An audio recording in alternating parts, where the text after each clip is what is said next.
720, some of those commutes are looking really good. Let's kick things off on the Zachem and the Lever Connector. We do remain incident-free here, so nothing major taking place at this point. We do have some pockets of traffic, especially as you're traveling inside the O'Neill Tunnel, so just be prepared for that. For the most part, what you see is what you get. One of our better commutes of the morning, especially as you're traveling in the opposite direction out there, too.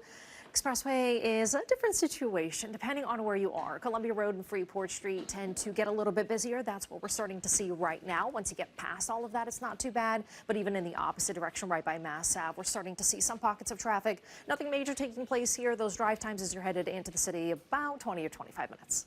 This time in Lowell, here's Polikseni. Yep, that is the case right now. And we're not seeing a lot of delays, which is great news. Actually, Brockton was the one that we had before with a couple of lanes closed off. Not hearing about any major lane closures in Lowell, but it is definitely likely. This crash all taking place on 495 as you're traveling north, as you can tell, right by Woburn Street. Even that intersecting area, too, on Route 3, definitely going to feel it as well. Maybe about 10 or 15 minutes. Again, no major lane closures right now. The rest of that commute visibility has gotten a little bit better, thank goodness. So we can actually see what's taking place on the pike. Nothing major, but it is starting to fill in, as you can tell. Some pockets of traffic here and there, mostly as you're headed eastbound right by BU. You might start to see it kind of even out a little bit more, but the opposite direction towards 128 is going to be lovely. Drive times roughly looking the same for both 93 and also. John is already a legendary musician whose songs will live on for years to come. We already know that, but now he's making sure a piece of him also stands the test of time.